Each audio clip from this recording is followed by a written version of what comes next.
ভক্ত গোষ্ঠী সঙ্গে চৈতন্য জয় জয়, শুনিলে চৈতন্য কথা ভক্তি লাভ হয়।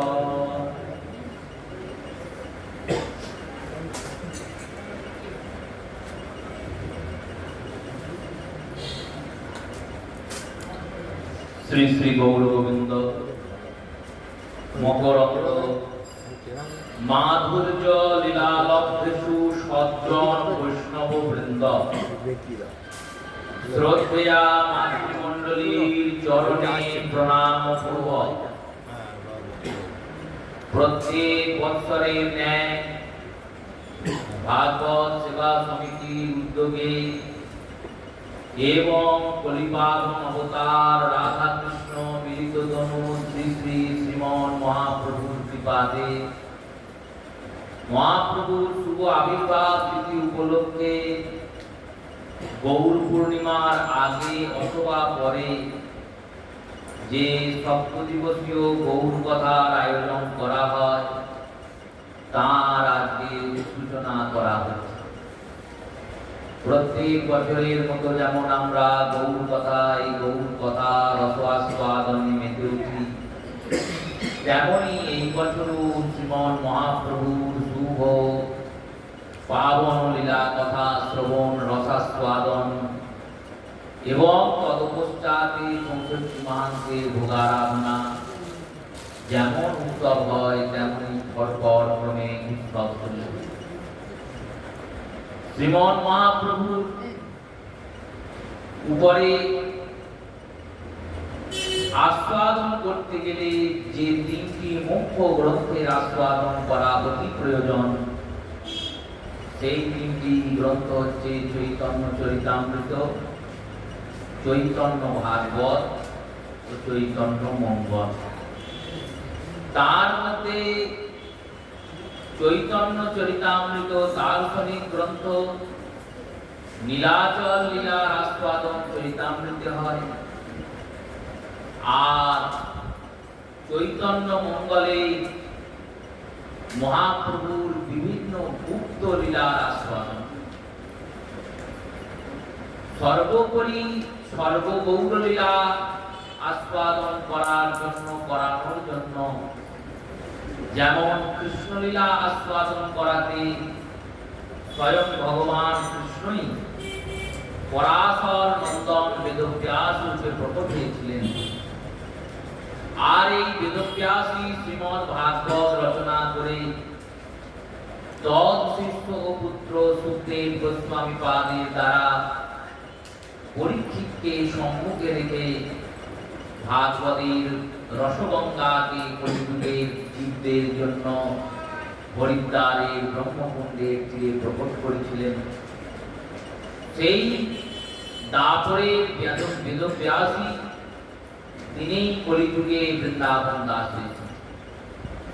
সত্যবতী নারায়ণী হয়েছেন শ্রীবাসের ভাইটি নারায়ণী, আর মাদিগাছা মধ্যম দ্বীপে অবতীর্ণ হয়েছেন কলিযুগের বেদব্যাস বৃন্দাবন দাস।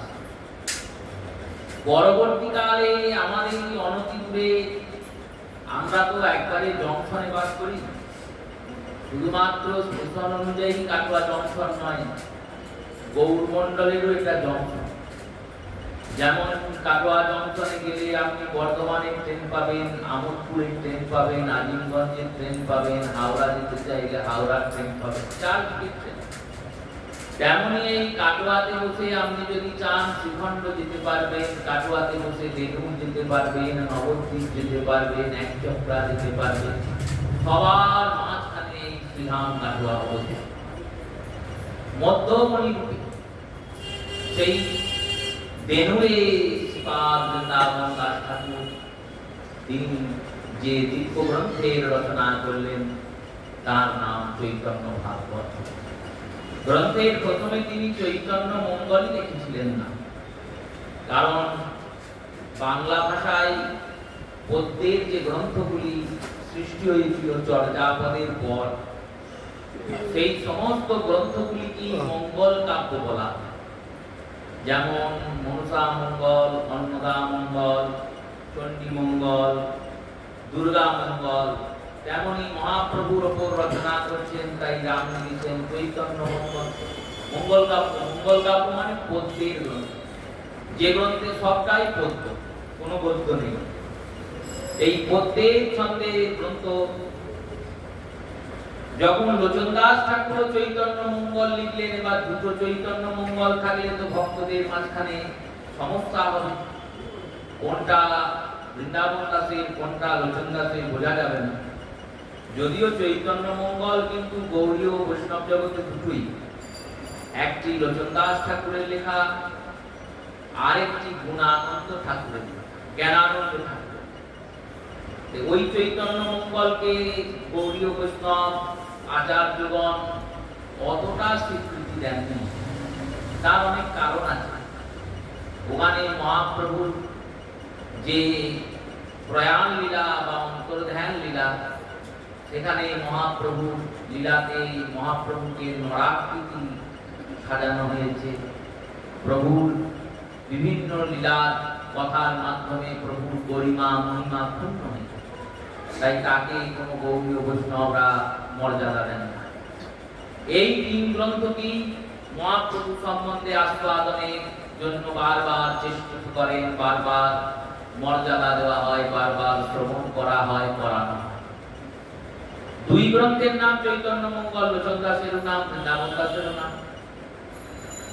নারায়ণী দেবী বললেন, দেখো, যেমন ভাগবত হচ্ছে ভগবানের লীলামৃত, শ্রীমদ্ ভাগবত কি ভগবানের লীলা কথা, তেমনি তোমার এই গ্রন্থে গৌর লীলা, তাই এই গ্রন্থের নাম হওয়া উচিত চৈতন্য ভাগবত।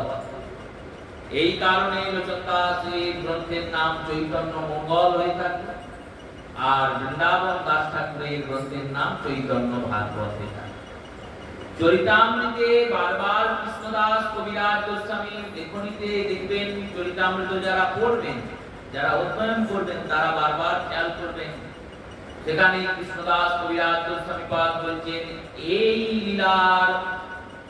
লীলার ব্যাখ্যা করিলে চৈতন্য মঙ্গলে, এই লীলার ব্যাখ্যা চৈতন্য মঙ্গলে অধিক হয়েছে। ওখানে যে চৈতন্য মঙ্গল বলছেন, ওটা এই চৈতন্য ভাগবত, কারণ চরিতামৃতের পরে চৈতন্য মঙ্গল কাব্যের রচনা করেছেন লোচন দাস। সেই চৈতন্য ভাগবত মহাপ্রভু কে জানতে গেলে যে গ্রন্থ পড়তে হয়, আস্বাদন করতে হয়, আমরা 7 দিন ধরে এই 3 গ্রন্থের আলোতে গৌর লীলাকে আস্বাদন করার চেষ্টা করি। তো কেন গৌর লীলা আস্বাদনের চেষ্টা কেন করি? কৃষ্ণ লীলা শুনলেই তো হয়। নরোত্তম বলছেন, দেখো, শ্রী গৌরাঙ্গের 2টি পদ, যার ধন সম্পদ সেই জন ভক্তি রস সার। শ্রী গৌরাঙ্গের মধুর লীলা, যার কর্ণে প্রবেশিলা, হৃদয় নির্মল হলো না।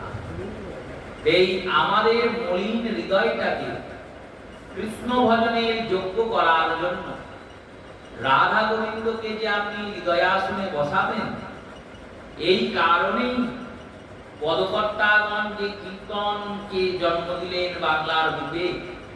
বাঙালিদের শ্রেষ্ঠ সম্পদ কীর্তন। এই কীর্তনের প্রথমেই যে পদটি ধরা হয়, তার নাম গৌরচন্দ্রিকা। কেন? আগে গৌরচন্দ্রের লীলা বলে হৃদয়টা নির্মল হবে, তবে তো সেই নির্মল হৃদয়ে আমরা রাধা গোবিন্দের মাধুর্য রস আস্বাদন করতে সক্ষম। না হলে তো সোজাসুজি বলে দিই হয়। প্রত্যেক লীলার নাম মান ভঞ্জন। মান ভঞ্জন কে করবে? মান কার হয়েছে? রাধা রানী। আর ভঞ্জন করবেন শ্যাম সুন্দর, কিন্তু সেখানেও গৌরাঙ্গ সুন্দরের মান, সেখানেও গদাধর মান করেছে, মহাপ্রভু দিয়ে মান ভঞ্জন করছে। লীলার নাম রাস। রাস লীলায় তো ভগবান রাধা গোবিন্দের লীলা, কিন্তু সেখানে শিবাসঙ্গনে সংকীর্তন রাস আগে হবে, তারপর মহারাসের ব্যাখ্যা। লীলার নাম নৌকা বিলাস, সেখানেও গৌর সুন্দর নৌকা নিয়ে ভক্তদের পার দিচ্ছে। কারণ এই গৌরের লীলা আমরা শুনবো, তবে হৃদয়টা নির্মল হবে। শ্রী গৌরের মধুর লীলা, যার কর্ণে প্রবেশিলা, হৃদয় নির্মল ভেল তার। বললেন আর কি হয় জানো? বললেন কি হয়? যে গৌরাঙ্গের নাম লয় তার হয় প্রেমোদয়। তুমি যদি গৌর গৌর গৌর গৌর বলো তাহলেই তুমি প্রেম পেয়ে যাবে। আর এটা একবারে প্রামাণিক সত্য।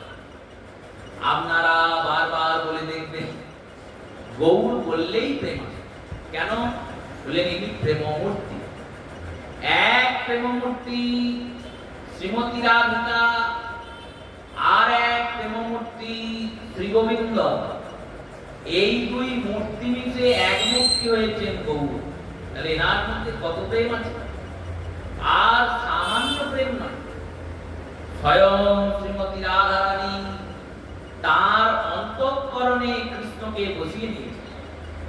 বসিয়ে নিজে নরাকৃতি দেহ করেছেন যাতে কেউ চিনতে না পারে। রাধারানী নারী ছিলেন, তিনি আর পুরুষ হয়েছেন। আর পুরুষ হয়ে তার প্রাণপতি গোবিন্দকে ভিতরে বসিয়ে দিলেন। অন্তরে রাধা, অন্তরে কৃষ্ণ হইলে রাধা। এই রূপে তো গৌরের আগমন, গৌরের লীলা। সেই গৌরাঙ্গের নাম নিলেই প্রেমোদয় হয়। যে গৌরাঙ্গের নাম লয় তার হয় প্রেমোদয়।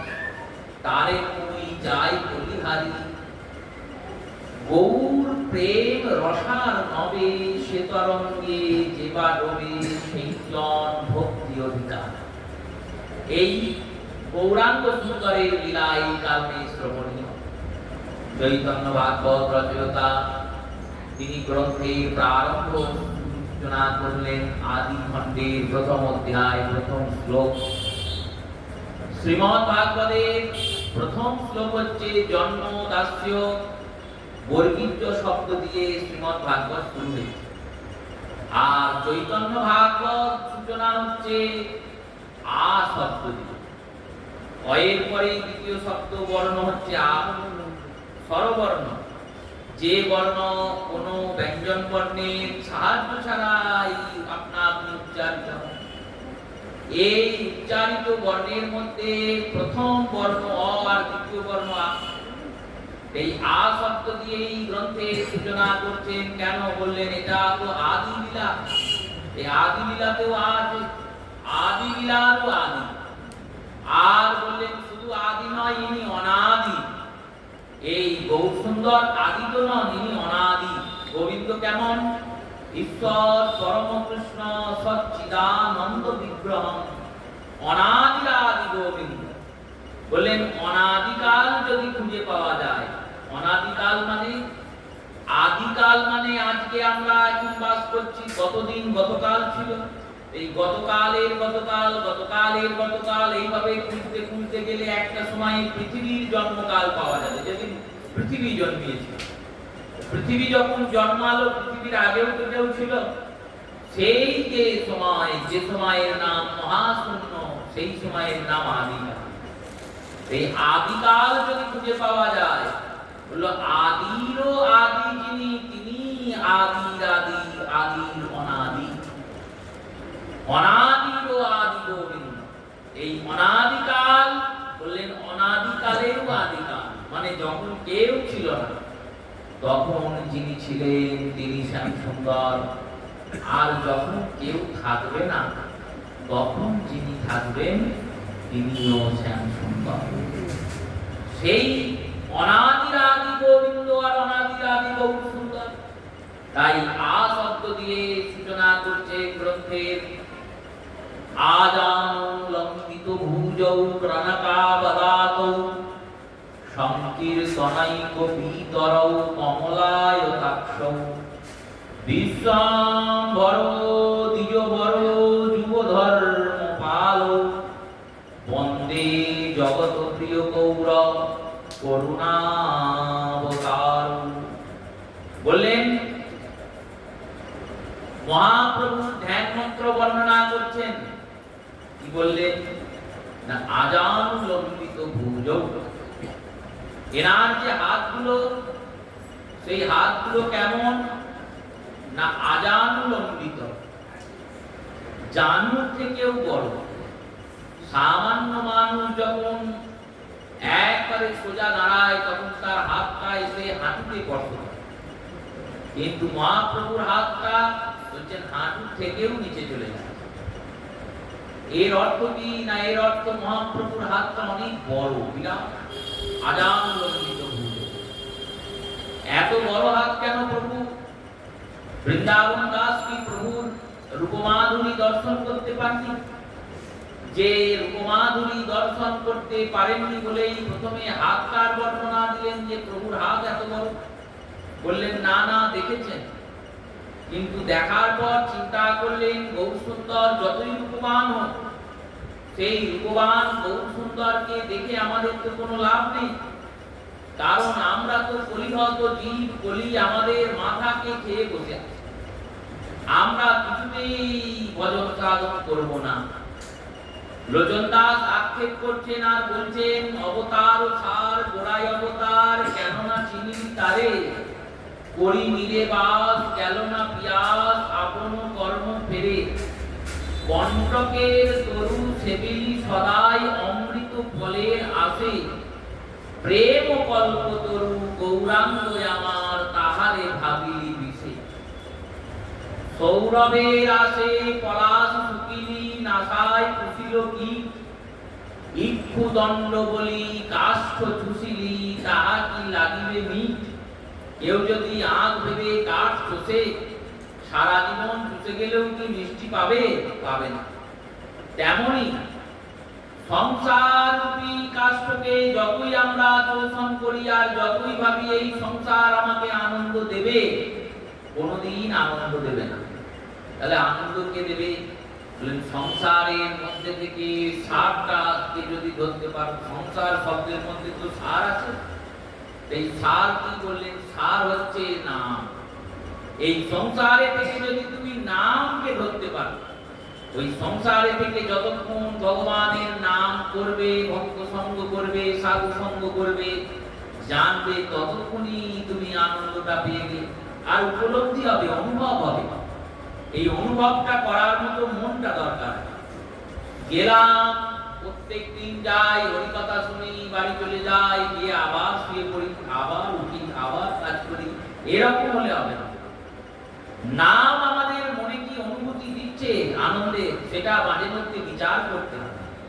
যদি বিচার করে দেখো আনন্দ পাচ্ছ, তাহলে রাস্তা ঠিক আছে। যদি বিচার করে দেখো আনন্দ পাচ্ছি না, তাহলে কি রাস্তা ভুল? বললেন না, রাস্তা ভুল নয়, তোমার কোনো অপরাধ তোমায় আনন্দ পেতে দিচ্ছে। যেমন পাচক রন্ধন করেছেন, তিনি রান্না করেন, তিনি রান্না করেছেন ভালো করে। এবার সবাই প্রসাদ পেতে বসেছে, সবাই বলছে সাধু সাধু, খুব সুন্দর রান্না হয়েছে। আর একজন বলছে কিছুই ভালো হয়, একজনই বলছে। এবার সেই ব্যক্তি কথা শুনে যদি আমরা সবার বিচার করি, তাহলে তো হবে না। সেই ব্যক্তিকে যখন পরীক্ষণ করা হলো, নিরীক্ষণ করা হলো, তার সঙ্গে কথা বলা হলো, তখন দেখা গেল তার জিভটা পুড়ে গিয়েছে। এবার ওই পোড়া জিভে যে খাবারই খায়, সে খাবারেরই স্বাদ পায় না। সেই জীব পোড়া লোক যেমন স্বাদ পাচ্ছে না, তেমনি আমাদের যে অপরাধ, সেই অপরাধ আমাদের নামের স্বাদ থেকে বঞ্চিত করে দিচ্ছে। এই নামের স্বাদ থেকে বঞ্চিত হচ্ছে মানে নামের স্বাদ নেই তা নয়, আছে, আমার অপরাধ বঞ্চিত করে দিচ্ছে। এই অপরাধকে দূর করবো কি করে? বললেন আরো বেশি করে নাম করে অপরাধ দূর হবে। কারণ যত অপরাধ করেছি ততটা তো নাম করতে হবে, তবে তো অপরাধ দূর হবে। সেই রূপে ইক্ষু দণ্ড বলি কাষ্ঠ চুষিলি তাহা কি লাগিবে মিট, এই পদে অন্তে ভণিতায় গিয়ে বলছেন সংসার ভজিলি গৌর না ভজিয়া না শুনিলি সাধুর কথা। আমরা শুনি সাধুর কথা, শুনি হয়তো, শোনার পর মানি, বললো না মানি না, শুনি কিন্তু মানি না। চেষ্টা করি, বললো না চেষ্টাও করি না। কেমন শুনি সাধুর কথা? বিশ্বনাথ চক্রবর্তী পাদ বললেন গ্রাম সিংহ মিতি। গ্রাম সিংহ মানে গ্রামের সিংহ। গ্রামের সিংহ কি? গ্রামের সিংহ হলো কুকুর। কুকুর হচ্ছে গ্রামের সিংহ। সিংহ যেমন বনে হয়ে হই করে বেড়ায়, হুঙ্কার করে বেড়ায়, সেরকম কুকুর কি করে? বলল নিজের এলাকাতে খুব হুঙ্কার করে। একে দেখলে তেড়ে যায়, ওকে দেখলে তেড়ে যায়। এই গ্রাম সিংহের মতো সাধুর কথা শুনি, কুকুরের মতো কেন? কুকুর তো সব আজ্ঞা শুনে, তাহলে আমরাও নিশ্চয়ই আজ্ঞাবাহক। বললেন না না, ওই রকম নয়। ওই কুকুর যখন শীতকালের রাতে উনুনের পাশে গিয়ে শোয় আর সারা রাত ওই উনুনের গরমে শুয়ে আরামে থাকে, আরামে থাকার পর যখন সকাল হয় আর সকাল হওয়ার পর গাটাকে ছাড়ে, তখন ওই গা ঝাড়া দেখে মনে হয় এমন করে গা ঝাড়লো আর মনে হয় এখানে শুতে আসবেন। ওই তেমনই আমরা সাধুর কথা শুনে ওই কুকুরের মতো গা ঝেড়ে ফেলে দিয়ে চলে আসি। এইরকম করে আমরা সাধুদের কথা শুনি। তাই সংসার বুঝলি গৌর না বলিয়া না শুনিলি সাধুর কথা, ইহ পরকাল দুকাল খোয়ালি খাইলি আপন মাথা। এই মহাজনের পদের আস্বাদন করাচ্ছেন। বলছেন দেখো, তোমরা তো কেউ গৌর বলবে না, আমরা তো ভজন সাধন করব না, তাহলে আমাদের উদ্ধার কি করবে? উদ্ধার করবে স্বয়ং মহাপ্রভু। এইটাই কলিজীবের ভরসা। সত্য ত্রেতা তারপরে এই ভরসা লোকের ছিল না। তাদেরকে নিজের বলে নিজের চেষ্টায় গোবিন্দকে প্রাপ্ত করতে হয়েছে। আর কলিতে বললেন, কলিতে যদি একবার নাম করো, ওই নাম করেছো বলে আজানুলম্বিত ভুজ, এই এত বড় হাত নিয়ে মহাপ্রভু মহাবাহু, ভগবান কৃষ্ণকে মহাবাহু বলা হয়। যখন উত্তরার গর্ভে অশ্বত্থামা ব্রহ্মা অসীর নামক ব্রহ্মাস্ত্রে নিক্ষেপ করেছেন, আর সেই ব্রহ্মশীল নামক ব্রহ্মাস্ত্র ছুটতে ছুটতে আসছে, উত্তরা ছুটেছেন তার শাশুড়ি মায়ের কাছে, তার ঠাকুমা শাশুড়ির কাছে। শাশুড়ি মা হচ্ছেন দ্রৌপদী সুভদ্রা, আর ঠাকুমা শাশুড়ি হচ্ছেন কুন্তী। উত্তরার মতো ভাগ্যবান কেউ আছে যে পঞ্চকন্যার নাম সকালে নিলে মহাপাতক নাম হয়? 5 জন কন্যা আছেন, এই 5 জন কন্যার নাম সকালে উঠে নিলে মহাপাতক নাশ হয়। আর সাধ্বী রমণী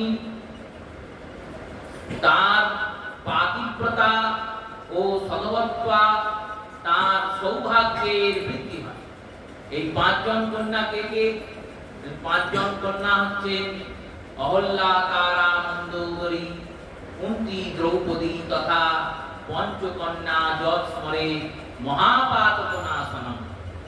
অহল্যা, তারা, মন্দোদরী, কুন্তী আর দ্রৌপদী, এই 3 জন ত্রেতা যুগে অহল্যা, তারা আর কুন্তী, অহল্যা, তারা আর মন্দোদরী। আর 2 জন হলেন দাপরে, কুন্তী আর দ্রৌপদী। এবার এই পঞ্চকন্যার মধ্যে এই 2 জন মানে মহাপুরুষ, এই 2 জন বসবাস করে উত্তরার সঙ্গে। এই 2 জন মহাপতিব্রতা রমণীকে, মহাসতীকে, মহাকন্যাদেরকে জিজ্ঞাসা করছেন উত্তরা। কুন্তী দেবীকে বলছেন, মা আমার বিরাট বিপদ, আমার গর্ভের সন্তান, আর সেই সন্তানকে বধ করার জন্য ব্রহ্মশীল নামক ব্রহ্মাস্ত্র আসছে।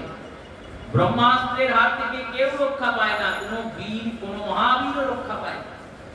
আর আমার এই গর্ভের বালক কি করে রক্ষা পাবে? আমি মরে যাব তাতে ক্ষতি নেই, কিন্তু এই বালক যদি মারা যায়, এই বালক যদি বালকের মৃত্যু হয়, তাহলে তো এই যুদ্ধটার কোনো লাভই হবে না। কারণ কৌরব কুল আর পাণ্ডব কুলের মধ্যে একমাত্র এই বালকই আছে যে পাণ্ডবদের বংশকে বৃদ্ধি করবে। গোটা কৌরব কুল 105টা ভাই, 100টা ভাই মরে গিয়েছে দুর্যোধনদের, আর এই 5টা ভাই তাদের যত সন্তান আছে সবাই মরে গিয়েছে। সন্তানদের যারা সন্তান ছিলেন, নাতি-পুতি, তারাও শেষ। একমাত্র এই গর্ভটাই গোটা বংশের প্রদীপ হয়ে চলছে। এ যদি শেষ হয়ে যায়, ধর্মরাজ রাজত্ব করার পর ধর্মরাজের ওই ধর্মের সিংহাসনে কে বসবে? কার কাছে গেলে আমি রক্ষা পাবো? সুভদ্রা দেবী দেখছেন লীলা আর হাসছেন, তিনি তো সব জানেন। কুন্তী আর দ্রৌপদী বলছেন, শোনো, তুমি যেন ভুলেও ভীম আর অর্জুনের কাছে যেও না। বললেন এনারা এত মহাশালী মহাবীর, এনাদের কাছে যাব না। বললেন না না, দ্রৌপদী বলছেন এনারা রক্ষা করতে পারবে না, এদের বীরত্ব যুদ্ধক্ষেত্রেই হয়, বিপদের সময় এদের কোনো বীরত্ব নেই। বললেন দেখো, বিপদ যখন আসে তখন বিপদ তারণকে ডাকতে হয়, বিপদ তারণ হলেন গোবিন্দ। একমাত্র গোবিন্দই পারেন এই বিপদ থেকে রক্ষা করতে। শ্রীমদ্ ভাগবতে দেখেছেন শ্রী উত্তরা, কৃষ্ণ কৃষ্ণ মহাবাহু রক্ষুতম হে কেশব, হে কৃষ্ণ হে মহাবাহু তুমি আমায় রক্ষা করো। ভগবানের একটা নাম মহাবাহু। মহাবাহু কেন না, বিরাট বাহু, এই বাহু দিয়ে তিনি ভক্তদের রক্ষা করেছেন। সেই রূপে গৌরাঙ্গ সুন্দর তার এই আজান লম্বিত ভুজ দিয়ে কলি ভব সংসার পাকে মলিন রূপে পতিত হয়ে পড়ে থাকা আমাদেরকে টেনে টেনে তুলবেন বলে তিনি এত বড় হাত নিয়ে এসেছেন। আজান লম্বিত ভুজ ক্রণকাবদাত, কান অব্দি চোখ। কেন বললেন? তার দৃষ্টি থেকে যেন কেউ বাদ না পড়ে। বড় চোখ হলে তার দৃষ্টি থেকে কেউ বাদ করবে না। ক্রণকাবদাত, এরপরে যেটি বললেন সেটিকে পরিলক্ষণ করতে হবে। সংকীর্তনৈক পিতরৌ, এই সংকীর্তনৈক পিতরৌ শব্দের সামান্য অর্থ হচ্ছে সংকীর্তনের পিতা যিনি। প্রভু এলেন, সঙ্গে করে নিয়ে এলেন কি না সংকীর্তনকে নিয়ে এলেন। কীর্তন ছিল, প্রহ্লাদজি হিরণ্যকশিপুরের কোলে বসে এই কীর্তন ভক্তি প্রচার করেছেন। শ্রবণম কীর্তনম শ্রী বিষ্ণু স্মরণম অর্চনম বন্দনম পাদ সেবনম দাস্য সখ্যশ্চ আত্মনিবেদনম। এই কীর্তন ভক্তি প্রচার প্রহ্লাদজি করেছেন, কিন্তু সংকীর্তন ছিল না। মহাপ্রভু বললেন দেখো, কীর্তন মানে প্রভুর নাম লীলা রূপ গুণের বর্ণনা করা, প্রভুর নাম গুণগান করার নাম কীর্তন। আর সবাই মিলে যখন এটা করবে তখন তার নাম হলো সংকীর্তন। একা একা সবাই বসে নাম করত, সবাই ঘরে ঘরে বসে জপ করে, নাম করে, তপ করে, সবই করে, কিন্তু সবাই একসঙ্গে বসে করে। ভক্তদের যখন একসঙ্গে করা হয় অনেকে, তখন পণ্ডিতরা বলেন একসঙ্গে বসে নাম করতে গেলে চিত্ত বিক্ষেপ হয়ে যাবে, অধিক সন্ন্যাসীতে গাজন নষ্ট হয়ে যাবে। সন্ন্যাসী অল্প স্বল্পই ভালো, তাই ঘরে বসে ভজন করেন, ঘরের কোণে বসে বসে গোবিন্দের নাম স্মরণ করেন, কিন্তু একত্রিত হয়ে একসঙ্গে নাম কেউ করে না।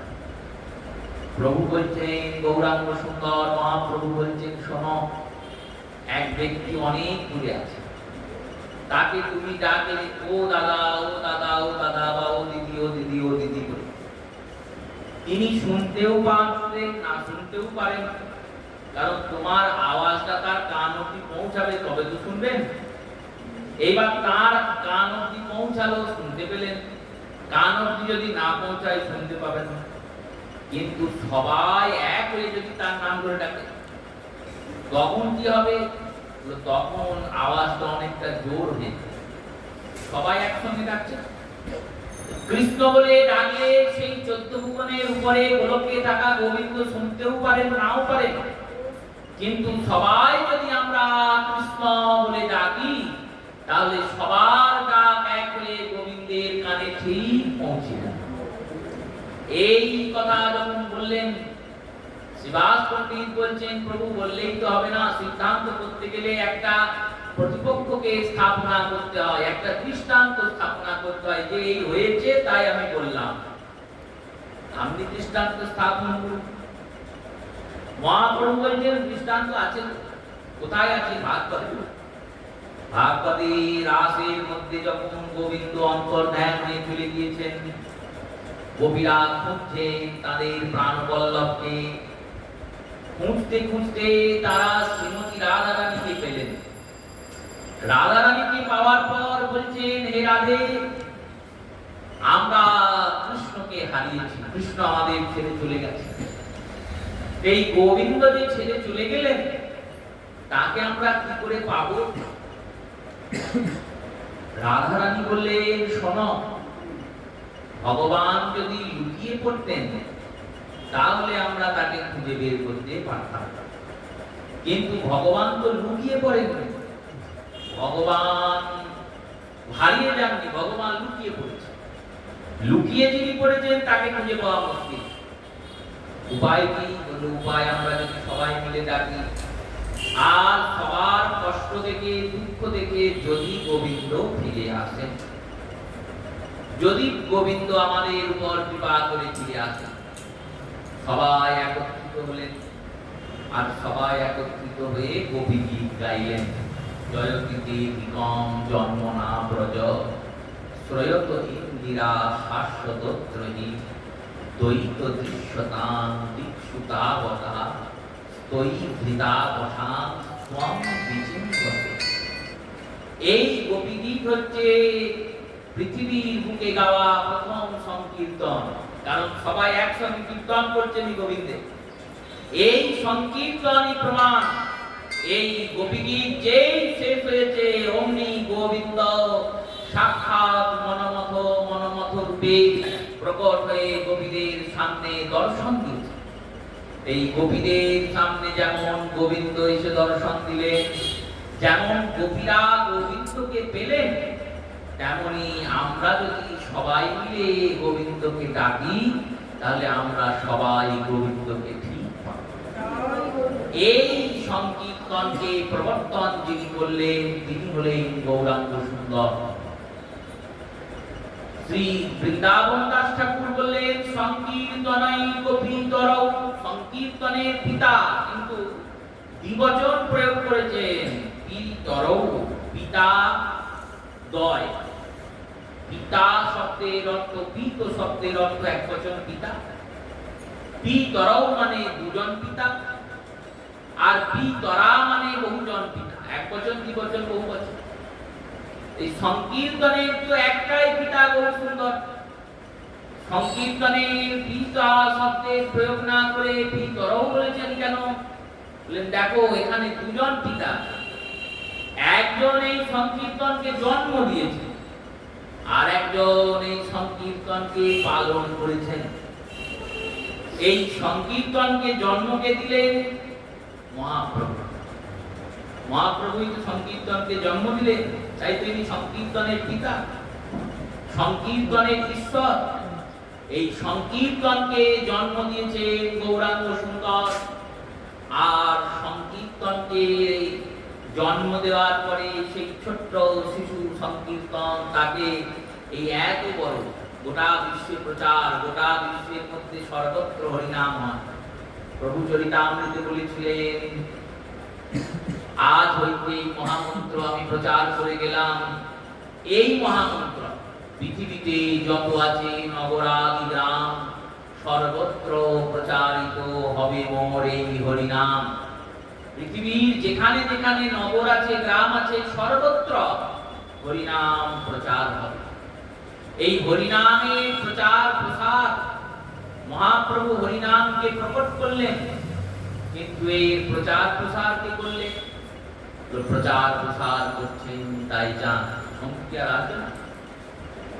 প্রচার প্রসার করলেন নিতাই চাঁদ। নিতাই চাঁদ প্রত্যেক জীবের দ্বারে দ্বারে যাচ্ছেন। অক্রোধ পরমানন্দ নিত্যানন্দ রায় অভিমান শূন্য নিতাই নগরে বেড়ায়। যারে দেখে তারে বলে দ্বন্দ্বে তৃণধরি, আমারে কিনিয়া লহ বল গৌর হরি। যিনি জগদীশ্বর, যিনি জগৎকে নিজের মাথায় ধরে রেখেছেন, সেই সহস্রবদন শ্রী অনন্ত, যার হাজার কণার এক একটা কণায় এক একটা ব্রহ্মাণ্ড করছেন কণার মতো, সেই সহস্রবদন অনন্ত তিনি প্রত্যেকের ঘরের দরজায় দরজায় যাচ্ছেন, আর দরজায় দরজায় গিয়ে দাঁতে তৃণ ধরছেন, ঘাস ধরছেন, আর বলছেন দেখো তোমরা তো মানুষ, আমি মানুষের অধম, কারণ আমি মানুষের অধম বলেই তো তৃণ খাচ্ছি। এই দন্তে তৃণ ধরে তোমাদের বলছি শোনো, আমি তোমাদের হব, তোমরা আমার হবে। একবার গৌর বলো, একবার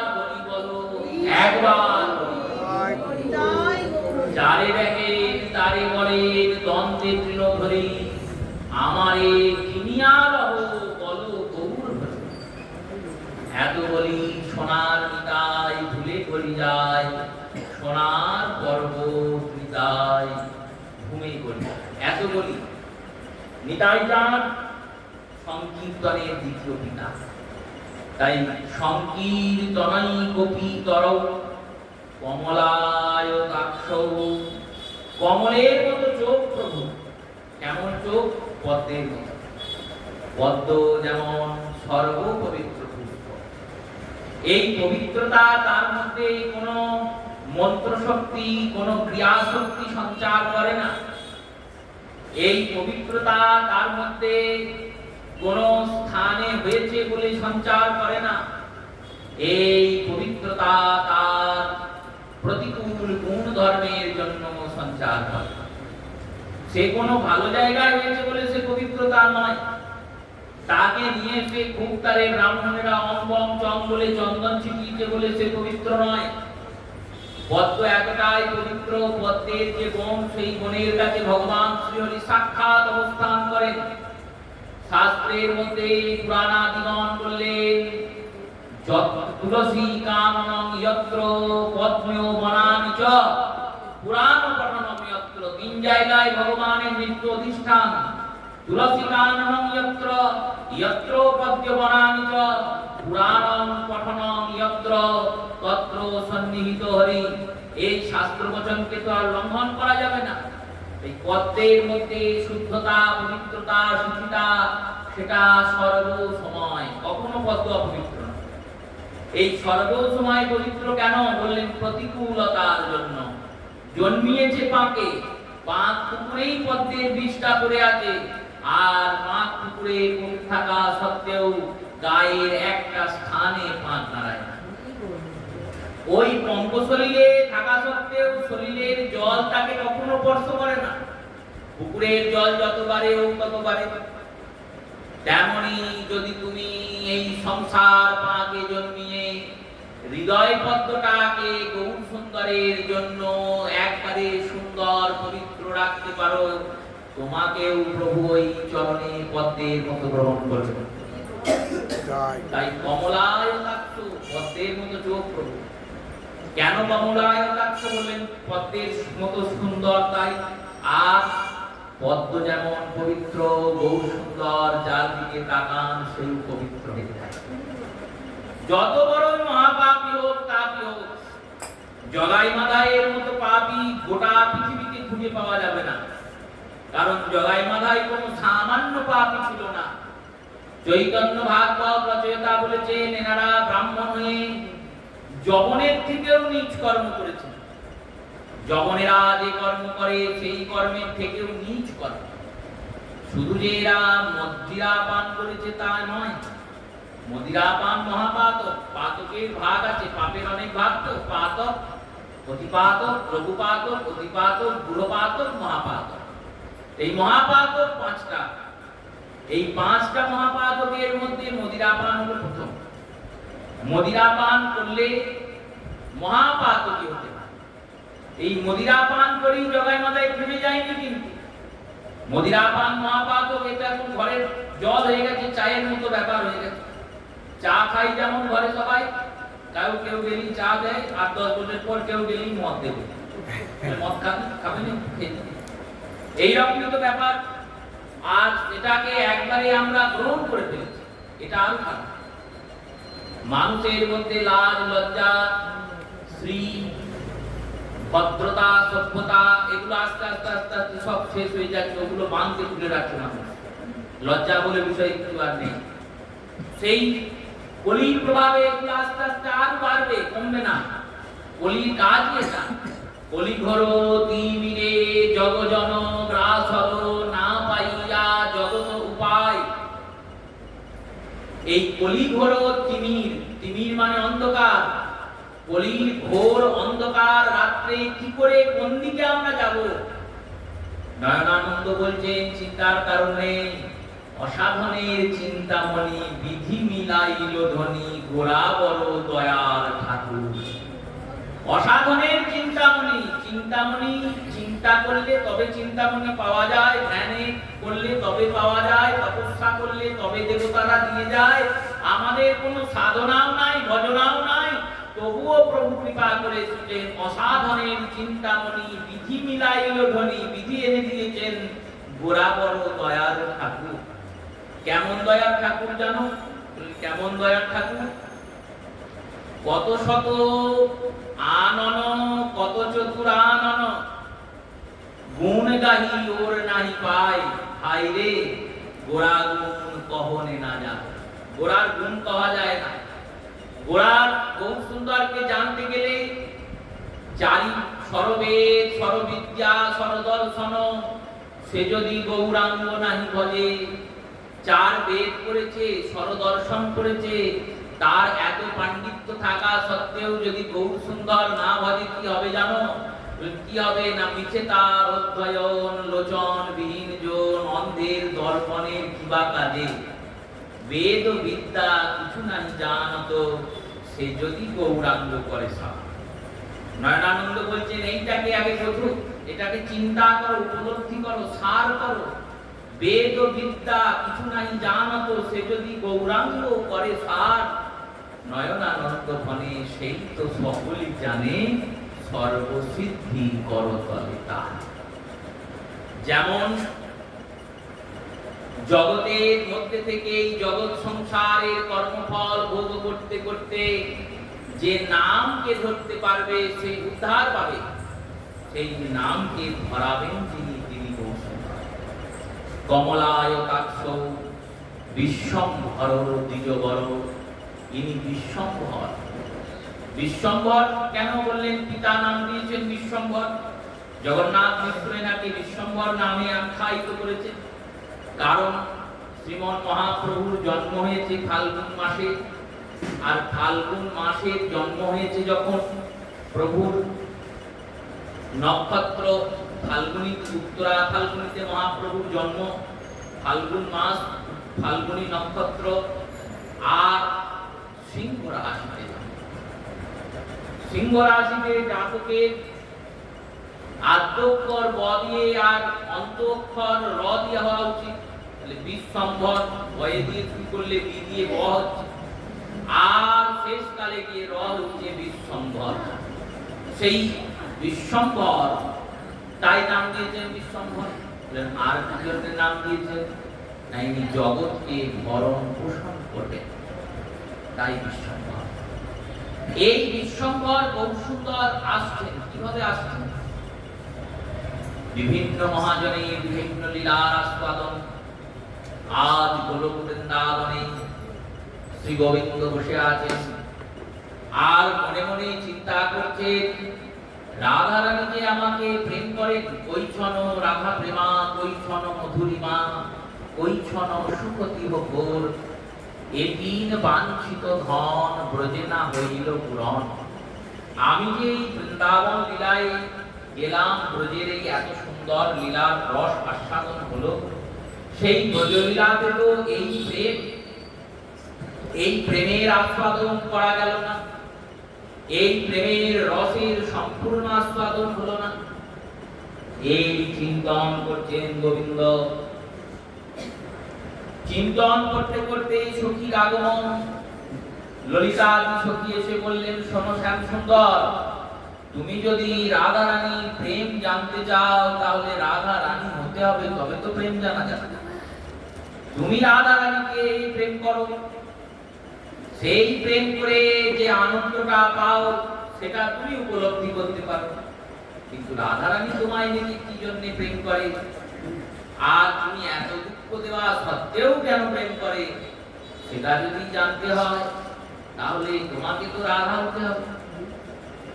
শ্যামসুন্দর গোবিন্দ শ্রীমতীর কাছে গেলেন, রাধা রানীকে দিয়ে বলছেন, হে রাধে, তুমি তোমার এই অঙ্গকান্তিটা আমায় দেবে। রাধা রানী বললেন, কি করবে অঙ্গকান্তি নিয়ে? না, আমি একবার রাধা রাধা হয়ে দেখবো যে কৃষ্ণকে ভালোবেসে মিলনের উৎকণ্ঠার সুখ কেমন। কবে গোবিন্দকে পাবো, কবে গোবিন্দকে পাবো, কবে গোবিন্দকে পাবো, এই যে মিলনের উৎকণ্ঠা, আর কৃষ্ণকে হারিয়ে বিরহের দুঃখটা বাড়ে, দুই দিকই দেখতে হবে, পাওয়ার আনন্দ আর হারানোর দুঃখ। প্রেমের তো দুটো পর্যায়, এই দুই দিক কি করে দেখবো? রাধা না হলে তো এ পাওয়া যাবে না। তাই তোমার অঙ্গকান্তিটা আমাকে দান করবে। শ্রীমতী বললেন, শোনো মাধব, রাধা ছাড়া কৃষ্ণের বিরহকে সহ্য করতে কেউ পারবে না। কৃষ্ণ বলছেন আমিও পারবো না। বললেন না, তুমিও পারবে না। এই বিরহের এমন জ্বালা, এই জ্বালাটাকে অনুভবই করা যাবে না। যদি কেউ একবার অনুভব করে ফেলে, তাহলে তার শরীর আর বাঁচবে না। সিদ্ধ রণবারি বাবা বৃন্দাবনে, বৃন্দাবনে কাম্যবনের কাছে রণবারি বলে একটি স্থান আছে। সেখানে এক মহাত্মা থাকতেন, তার নাম সিদ্ধ রণবারি বাবা। তিনি রাধারানীর মঞ্জুরি স্বরূপা সাধনাদি করতেন। রাধারানীর কিঙ্করী রূপে শ্রীমতীর সাক্ষাৎকার পেতেন প্রতিদিন। নিত্য শ্রীমতী রাধারানী তাকে দর্শন দিতেন, আর নিত্য তিনি রাধারানীর সেবা করতেন। সাক্ষাতে এই রকম চলছে। এবার যারা ভজন পুষ্ট, তারা তো আর কোনোদিন তোমাদেরকে দেখাবে না। যারা দেখায় তারা আসল লোক না, আর যারা দেখায় না তারাই আসল লোক। কারণ মাছ, যে মাছ অধিক পুষ্ট আছে, সে উপরে ভেসে বেড়াবে না, সে গভীর জলের তলায় থাকে। তেমনি ভজনের পুষ্টতা যার আছে, তাকে দেখে চিনতে পারবে না। শ্রী রূপ সনাতনকে দেখে কি কেউ চিনতে পারবে যে এনারা এত বিদ্বান, এত বড় পণ্ডিত? ছোট্ট কৌপিন করে 12 বছরের বালক জীব গঙ্গা যমুনাতে স্নান করছে, আর ছাতা লাগিয়ে, সোনার ছাতা, সোনার রথ, সামনে ভেরি বাজাতে বাজাতে যাচ্ছে বাজনা, পেছনে শিষ্যরা জয় হোক করতে করতে যাচ্ছে। এইরকম মালা চন্দনে বিভূষিত হয়ে ঘোড়ার গাড়িতে চেপে বল্লভাচার্য যাচ্ছেন, বৃন্দাবন জয় করেছেন বলে। আর ছোট্ট জীব গোস্বামী 12 বছরের বালক কৌপিন করে স্নান করে উঠেছেন, এবার বই পাস করবেন। মণ্ডিত মুন্ডন, মাথাটা নেড়া। দাঁড় করালেন রথটা, বলেন দাঁড়াও দাঁড়াও। দাঁড়িয়েছেন। বল্লভাচার্যকে বলছেন, এত জয়ধ্বনি দিচ্ছ, কি হয়েছে? কি কান পাতা দুষ্কর হয়ে গেছে? কি ব্যাপার? কোথায় জয় করলে? তুমি কি রাজা যে জয় করতে এসেছো বৃন্দাবন? বললেন না না, রাজা নয়, আমি পণ্ডিত। এই বৃন্দাবনের যত পণ্ডিত ছিল সবাইকে হারিয়ে দিয়েছি। রূপ সনাতন আমাকে তাম্রপত্রে লিখে দিয়েছে, আমরা তর্ক ছাড়াই পরাজিত হলাম। এই দেখো, জীব গোস্বামী দেখলেন, হ্যাঁ তাই তো, আমার গুরুদেব শ্রী রূপ গোস্বামী পাদ, আমার গুরুতুল্য শ্রী সনাতন গোস্বামী লিখে দিয়েছেন, হস্তাক্ষর আছে। জীব গোস্বামী বললেন, বেশ, তা আমার সঙ্গে তর্ক করে যাও, তারপর বলবে যে আমি বৃন্দাবনে সবাইকে জয় করেছি। এবার তর্ক হলো যমুনার ঘাটে। আর ওই ছোট্ট জীব গোস্বামী পাদের কাছে বল্লভাচার্য হেরে গেলেন, পরাভূত হয়ে গেলেন। গলার মালা পরিয়ে দিলেন, তাম্রপত্রে লিখে দিলেন, আমি পরাভূত। তাই যে ব্যক্তি ভজনা করেন, সেই ব্যক্তি কখনোই প্রকাশ করেন না। দামি জিনিস ঘরে থাকলে যদি সবাইকে বলি, চুরি হয়ে যায়। যে ব্যক্তি অর্থ বেশি থাকে, সে যদি সবাইকে বলে বেড়ায় প্রচুর টাকা হয়ে গেছে, আমার প্রচুর টাকা হয়ে গেছে, ভয় খবর আসবে, নয় ইনকাম ট্যাক্সের লোক আসবে, দুদিকে কি হয়। তাই সিদ্ধ রণবারি বাবা, তাকে দেখে চেনার উপায় নেই, তিনি প্রতিদিন রাধারানীর দর্শন করেন, সাক্ষাৎ দর্শন। একদল সাধু সন্ন্যাসী এসেছেন, তাদের সঙ্গে কথাবার্তা বলছেন, হরিকথায় গিয়েছেন, পাঠ বিশ্রাম হয়েছে। সাধু দলরা বলেছেন, চলো আমরা দ্বারকা যাবো ঘুরতে। তিনি বলেছেন, দ্বারকা গেলেও হয়, গোবিন্দেরই তো নাম, গোবিন্দের নাম। গোবিন্দ বিয়ে শাদী করে ওখানে ছিলেন, ওখানে 16,108 জন পত্নীকে নিয়ে বিরাট সংসার করেছেন। আর রুক্মিণী রাধারানী তো এক ব্যাপার, রাধারানীও প্রেয়সী, রুক্মিণীও প্রেয়সী, তা তো নয়। শ্রীমতীর কোনো তুলনা নাই, রাধারানীর কোনো তুলনা হয় না। রাধারানীর অঙ্গ 6টার কোটি ভাগের 1 ভাগ থেকে ওই 16,108 রানী, সে বোঝার মতো ক্ষমতা নেই। চলে গিয়েছেন দ্বারকা। আর দ্বারকায় যখন গিয়েছেন রুক্মিণী দেবী তার এক দাসীকে পাঠিয়ে দিয়েছেন। আর সেই দাসী এসে ওই রণবাই বাবার মাথায় বলেছেন, এখানে দ্বারকায় এসেছো, গোপীচন্দন দিয়ে তিলক করতে হয়, তিলকটা আমি করে দিলে সেই তিলকটা করে দিচ্ছি। এইটুকু হয়েছে, আর কিছু হয় না। এরপর তিনি বৃন্দাবনে এসেছেন। আর বৃন্দাবনে এসে যখনই ভজনে বসছেন আর রাধা রানীর দর্শন পাচ্ছেন। দিন রাত কাঁদছেন, হা রাধে, হা কিশোরী, হা প্রাণেশ্বরী, হা প্রেমময়ী, হা অপার করুণাময়ী, কৃপা করো, দর্শন দাও রাধে। আমি কি অপরাধ করলাম? তোমার দরজায় তো কেউ ফিরে যায় না, আমার অপরাধটা কি যে আমি দর্শন পাচ্ছি? কাঁদতে কাঁদতে বিরহে, রাধা রানীর বিরহে, কৃষ্ণ বিরহ নয়, রাধা রানীর বিরহ, স্বামীর বিরহ, সেবা থেকে বঞ্চিত হয়েছি এই বিরহ, তোমার দর্শন থেকে বঞ্চিত হয়েছি এই বিরহে।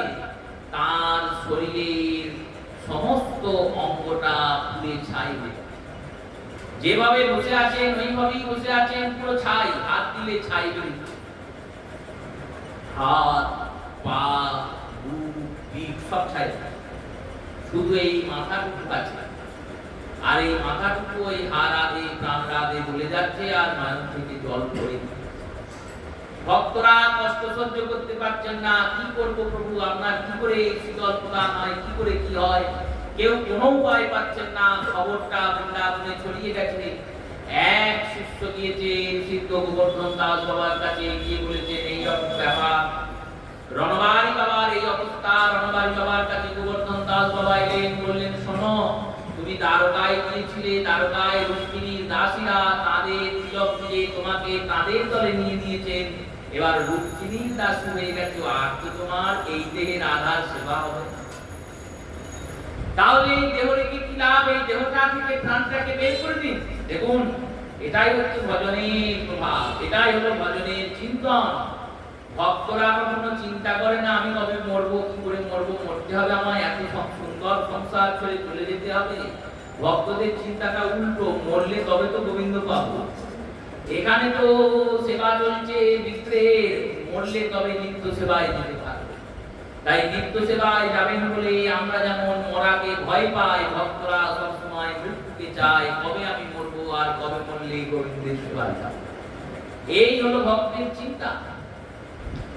এই দেহটার নাশ করুন, কিছুতেই নাশ হয় না। তুলো নিয়ে এসেছেন, আর তুলো নিয়ে এসে মাথার উপর ধরেছেন, রাধা রানীর চরণ তুলো ছিঁড়েছেন মাথায়, যেই তুলোটা দিয়েছেন দাও দাও করে গোটা শরীরটা জ্বলে গেছে।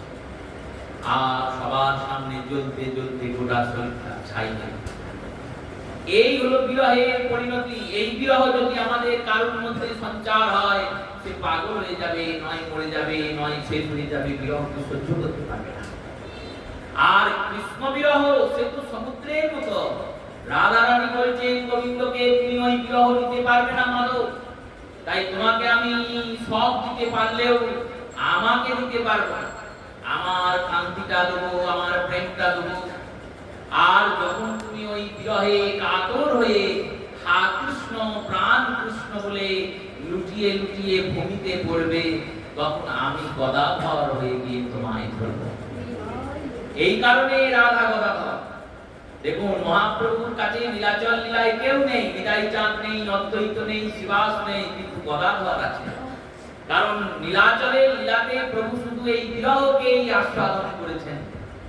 বিরহিনী হয়ে রাধিকার মতো কৃষ্ণ বলে কেঁদে গেছেন। দেখেছেন কৃষ্ণ বলে কেঁদে কিছু, রাধা রানী বারবার বলেন কৃষ্ণ বলে কেঁদে শুরু করে। তাহলে আমি একবার দেখি কৃষ্ণ বলে কেঁদে কি শুনি। কৃষ্ণ বলে কেঁদেছেন, আর মনে মনে ভেবেছেন সুখ আছে বটে, কিন্তু এই সুখ কৃষ্ণ সহ্য করতে পারেন না। সহ্য করতে পারেননি কৃষ্ণের বিরহ। মুখ ঘষেছেন দেওয়ালে, সেই মুখ ঘষাতে রক্ত বেরিয়েছে প্রভুর মুখ থেকে, সেই রক্তের দাগ এখনো গম্ভীরার দেওয়ালে। বারবার আছাড় খেয়ে পড়েছেন মাটিতে, সেই আছাড় খেয়ে খেয়ে পড়েছেন, কোথাও ক্ষত হয়েছে। কখনো কৃষ্ণ বলে কাঁদতে কাঁদতে অস্থিগন্ধি খুলে গেছে, প্রকাণ্ড বিরাট শরীর হয়ে গেছে মহাপ্রভুর। ওই 7 ফুট লম্বা দেহটা 14 ফুট হয়ে গেছে। হাতের গ্রন্থিগুলো যদি খুলে যায় কি হবে? দেহটা লম্বা হয়ে যাবে। আবার কখনো কখনো দেহটা সংকুচিত হয়ে কুর্মাকৃতি হয়ে গেছে। এই সমস্ত ভাব অধিকার হয়েছে সেই দেহে। সেই গৌর সুন্দরের আগমন, রাধারানী তার ওড়নাটা নিয়ে গোবিন্দকে পরিয়ে দিলেন। গোবিন্দ গৌর হলেন। এই গৌর লীলার আস্বাদন করবেন বলে চিন্তন করছেন। আর এদিকে মহাদেব বসে বসে কৈলাসে ভাবছেন কলির জীবদের কি করে উদ্ধার করা যায়। নারদ এসে বলছেন প্রভু কলিযুগ আসছে, কলিযুগে জীবদের উদ্ধার কি করে হবে? মহাদেব বললেন আমি উদ্ধার করবই। এই উদ্ধার করব বলে তিনি কারণে সাই বিষ্ণু ক্ষীর সাগরের পাশে গোলক বৃন্দাবনের চরণে ভগবানের নিজ ধামে গিয়ে উপস্থিত হলেন। আর উপস্থিত হয়ে গাইতে লাগলেন ভজ রে মন শ্রীনন্দ নন্দন অভয় চরণার বৃন্দ রে।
মহাদেব গিয়ে ডাকতে লাগলেন ভগবানকে।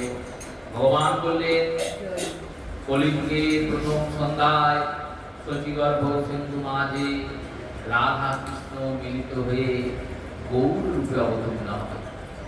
এই গৌর লীলার আস্বাদন করতে ও করাতে প্রত্যেক দেবগণ গৌরাঙ্গের পার্শ্বদ রূপে অবতীর্ণ হয়। এই হরিয়ার হরের মিলন হলো। হরিয়ার হর একত্রিত হয়ে যে রূপটি হলেন সেটি হচ্ছে শ্রী অদ্বৈত আচার্য। ইনি সদাশিব মহাবিষ্ণুর রূপ। এই কারণে বৃন্দাবন দাস ঠাকুর এনাকে সদাশিব বলেছেন, আর চরিতামৃত রচয়িতা কৃষ্ণদাস কবিরাজ এনাকে মহাবিষ্ণু অবতার করেছেন। এই নাভা গর্ভধন্য করে মাঘ মাসের সপ্তমী তিথিতে বাংলাদেশের লাউল নামক প্রদেশে শ্রী অদ্বৈত আচার্যের আবির্ভাব হয়।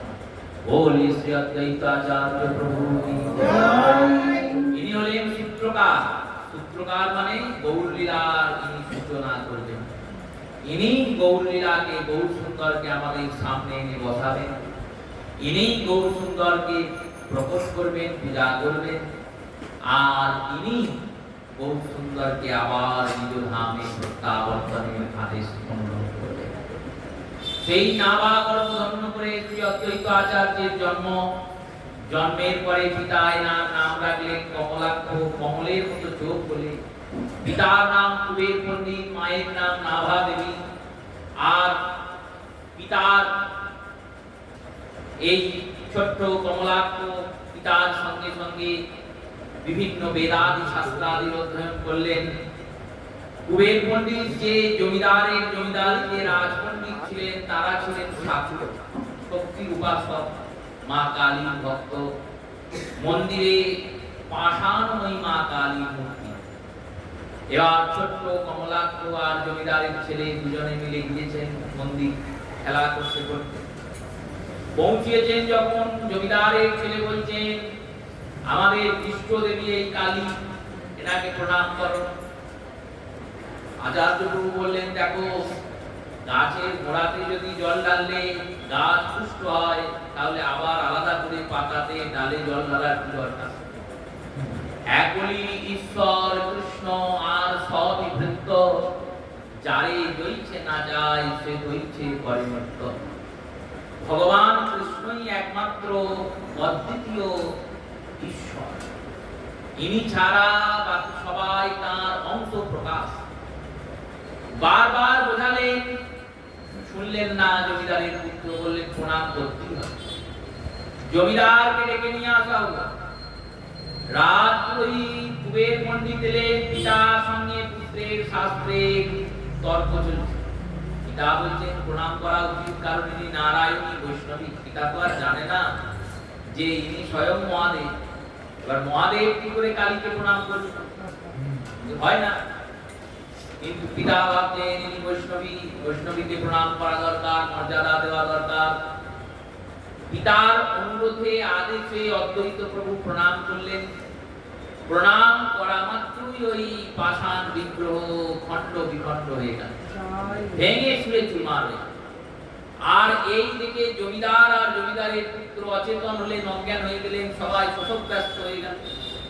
শোকব্যস্ত হওয়ার পর যখন সবাইকে স্থির করা হলো, জমিদার চেতন পেলেন, পুত্র চেতন পেল, তখন সবাইকে পাওয়া গেল, কিন্তু কমলাক্ষকে আর পাওয়া গেল না। ইনি ওই লাউল প্রদেশ থেকে শান্তিপুরে এলেন। শান্তিপুরে আসার পূর্বে কাশীতে গেলেন, সেখানে বিদ্যা অধ্যয়ন করলেন। বিদ্যা অধ্যয়নের পরে এনার মতো দ্বিতীয় কোনো পণ্ডিত নেই বলে এনার নাম হলো অদ্বৈত। অদ্বৈত মানে যার কোনো দ্বিতীয় নেই। আর এই অদ্বৈত আচার্য রূপে তিনি প্রতিষ্ঠিত হলেন। নবদ্বীপে এসে টোল খুললেন। টোলের অনেকজন ছাত্র, তার মধ্যে একজন ছাত্রের নাম জগন্নাথ মিশ্র, একজন ছাত্রের নাম বাসুদেব ভট্টাচার্য, যিনি সার্বভৌম হয়েছেন পরে, একজন ছাত্রের নাম চন্দ্রশেখর আচার্য, যিনি মহাপ্রভুর মিশমশাই। এই রূপে প্রভুর যারা পূর্বের পার্শ্বদ, কারণ অদ্বৈত প্রভু মহাপ্রভু থেকে বহু বড়, অনেক বড়। কতটা বড় বলে, নিত্যানন্দ প্রভু মহাপ্রভু থেকে 12 বছরের বড়। আর অদ্বৈত প্রভু তিনি মহাপ্রভুর থেকে 45 বছরের বড়। এতটা বড় বয়সের দিক থেকে, কারণ ইনি সবার আগে এসেছেন। এই কারণে এনাকে নরা গোসাই বলা হয়। নারা মানে হলো মূল, মানে শেকড়। শেকড় না থাকলে যেমন গাছ হবে না, তেমন গৌরলীলার শেকড় হচ্ছেন সীতানাথ। সেই রূপে সীতানাথ অদ্বৈত প্রভু এসেছেন। এই অদ্বৈত প্রভু তার ছাত্রদের মধ্যে চিন্তন করলেন যে কাশীতেই ভারতের সমস্ত বিদ্যার অধ্যয়ন করানো হয়, পড়ানো হয়, শোনানো হয়। সেই পড়াশোনা করতে যাওয়ার ক্ষমতা বাঙালি ছেলেদের নেই। তারা কি করে শিক্ষা অধ্যয়ন করবেন, শিক্ষা কি করে পাবেন? বাসুদেব নামক যে ছাত্র আচার্য প্রভুরই ছাত্র গঙ্গাদাস পণ্ডিত, যিনি মহাপ্রভুর শিক্ষাগুরু। আচার্য প্রভুরই ছাত্র নন্দন আচার্য, সব এই অদ্বৈত প্রভুর ছাত্র। আর এই অদ্বৈত প্রভু দেখলেন বাসুদেব নামে যে ছাত্রটি আছে, বিদ্যানগর থেকে আসে, এর মুখস্থ ক্ষমতা খুব বেশি। বললেন তোমাকে আমি কাশী পাঠাবো। কাশী পণ্ডিতরা করতো কি, সকালবেলায় পুঁথি দিত, পড়িয়ে দিত, আর পড়িয়ে দিয়ে বলতো এটা মুখস্থ করে কালকে আমাদের পড়া জমা দেবে। এই পুঁথিটা কেড়ে নেবে। পুঁথি দিত না, কারণ পুঁথি দিলে পুঁথি নকল হয়ে যাবে। পুঁথি নকল হয়ে গেলেই অন্যত্র সেই পুঁথির প্রচার প্রসার হবে। ইনি বললেন তুমি এক কাজ করবে, চন্দ্রশেখর আচার্যকে, বাসুদেব সার্বভৌমকে, এই দুজনকে আচার্য প্রভু কাশী পাঠালেন। বললেন তুমি সারাদিনে সব মুখস্থ করে ফেলবে আর রাত্রে সব বলবে আর চন্দ্রশেখর সেগুলো পুঁথিতে লিখবে। এই লিখে নিয়ে কি করবে? বললো তোমরা বঙ্গে ফিরে আসবে আর ফিরে এসে বঙ্গের ঘরে ঘরে শিক্ষার আলো ছড়িয়ে দেবে। এইভাবে আমরা শিক্ষা পেয়েছি, বিদ্যা পেয়েছি। কাশী থেকে এই বিদ্যা নবদ্বীপে এসেছে। এই ছাত্ররা গেলেন কাশীতে, সমস্ত বিদ্যার পুঁথিগুলিকে সার্বভৌম মুখস্থ করে ফেললেন। 4 বেদ, ঋক্সাম, যজুর, অথর্ব, প্রত্যেকটা বেদে 4টে করে খণ্ড আছে। ব্রাহ্মণ, আরণ্যক, সংহিতা আদি 4 বেদে 4টে উপবেদ আছে। স্থাপত্য বেদ, গন্ধর্ব বেদ, আয়ুর্বেদ, এই 4টে উপবেদ, 4টে বেদ, 6টা দর্শন, সাংখ্য, ন্যায়, নীতি, জ্যোতিষ আদি যে ষড়দর্শন, সেই সমস্ত কিছু সার্বভৌম মুখস্থ করলেন। যা অধ্যয়ন করতে একটা শিশুর কম করে 12 বছর লাগে, সেই সমস্ত কিছু তিনি মুখস্থ করে ফেললেন। আর যা মুখস্থ করেন রাত্রে এসে চন্দ্রশেখরকে বলেন, উনি সব লিখে ফেলেন। এই সমস্ত গ্রন্থের সম্ভার নিয়ে ফিরে এলেন নবদ্বীপে। নবদ্বীপে এক এক পণ্ডিত এক একটা শাস্ত্র নিয়ে পড়াতে শুরু করলেন। গোটা নবদ্বীপটা পণ্ডিতদের ভর্তি হয়ে গেল। গোটা নবদ্বীপের ঘরে ঘরে পণ্ডিতরা চতুষ্পাঠী তুলেছেন। ছাত্ররা আসেন, পড়েন, তাদেরকে বাড়িতে রেখে দেওয়া হয়, তাদের রেখে দিয়ে পড়ানো হয়। তাদের অর্থে পণ্ডিতদের সংসার চলে আর তারা বিদ্বান হয়ে গিয়ে গ্রামে পড়ায়। এইভাবে আমাদের ভারতবর্ষের শিক্ষা ব্যবস্থা ছিল। ভারতে তো স্কুল বিদ্যালয় ছিল না, চতুষ্পাঠী হচ্ছে ভারতের প্রথম বিদ্যালয়। আর চতুষ্পাঠীর মাধ্যমেই বিদ্যার অধ্যয়ন করানো হতো। কত গূঢ়ভাবে শিক্ষা দেওয়া হতো দেখুন। এখনকার যে শিক্ষা ব্যবস্থা, সেই ব্যবস্থাতে কোনো একটা ভাষা, তার যে ব্যাকরণ করানো হয়, সেই ব্যাকরণ কেমন হয় বললো মাস্টার সব মুখস্থ করেছে আর ছাত্র মুখস্থ করেছে। সেও বাইরে কিছু জানে না, এও বাইরে কিছু জানে না। আর তখন বললেন, তখন সংস্কৃতের ব্যাকরণ, প্রত্যেকটা শব্দের শব্দরূপ, প্রত্যেকটা শব্দের ধাতুরূপ, শব্দরূপ কোথা থেকে উৎপত্তি হলো, সেই শব্দরূপের আর কোন শব্দরূপ আছে, এইভাবে প্রত্যেকটা ভাষাকে এমন ভাবে করায়ত্ত করা হতো যে একটা ছোট্ট শিশু যে কিছুই জানে না, 1 বছর চতুষ্পাঠীতে করে, সেও এখনকার পিএইচডি লোকের সঙ্গে বিদ্যায় তার বেশি হবে। এতটা উন্নত মানের শিক্ষা ছিল ভারতে। সেই শিক্ষা ব্যবস্থা প্রচলন করলেন। প্রচলন করার পর আচার্য প্রভু ফিরে গেলেন নিজের দেশে, কারণ বহুদিন দেশে যাননি। গিয়ে শুনলেন পিতা মাতা গত হয়েছেন। জমিদারের সেই ভেঙে যাওয়া কালী মূর্তি নিজের হাতে তুলে দিয়ে এলেন, জমিদারকে বৈষ্ণব করলেন। ফিরে আসার পথে এক ব্রাহ্মণ স্বপ্ন দেখেছেন যে তার 2জন মেয়ে, একজন মেয়ের নাম শ্রী, একজন মেয়ের নাম সীতা। এই শ্রী হচ্ছেন লক্ষ্মীর অবতার আর সীতা হচ্ছেন পার্বতীর অবতার। এই 2 মেয়েকে স্বয়ং মহাদেব স্বপ্ন দিয়েছেন আর বলেছেন, কালকে সকালে তোমার ঘরের দরজার সামনে দিয়ে যাকে দেখতে চলে যাচ্ছে তার সঙ্গে বিবাহ দিয়ে দেবে। আচার্য প্রভু যাচ্ছেন ছাত্রদের নিয়ে। আচার্য প্রভুকে দেখলেন, তার সঙ্গে বিবাহ দেওয়া হলো। শ্রী আর সীতার বিবাহ আদি করে তিনি ফিরলেন নবদ্বীপ। পিতৃকর্মে গয়া ক্ষেত্রে গেলেন। গয়া ক্ষেত্রে যাওয়ার পর বৃন্দাবন গেলেন। বৃন্দাবনে গিয়ে মদন মোহনকে উদ্ধার করলেন।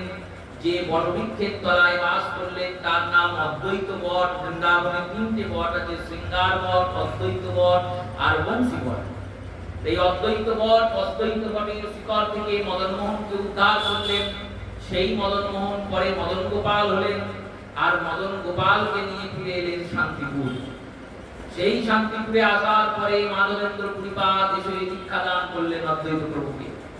দীক্ষা গ্রহণের পর দিনরাত মদন গোপালের সেবা করেন, দিনরাত নারায়ণের সেবা করেন।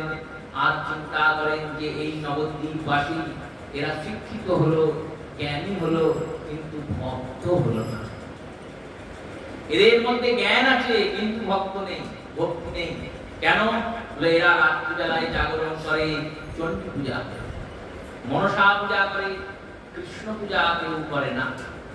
লোচন দাস বলছেন, নাস্তিকতা অপধর্ম জুড়িল সংসার।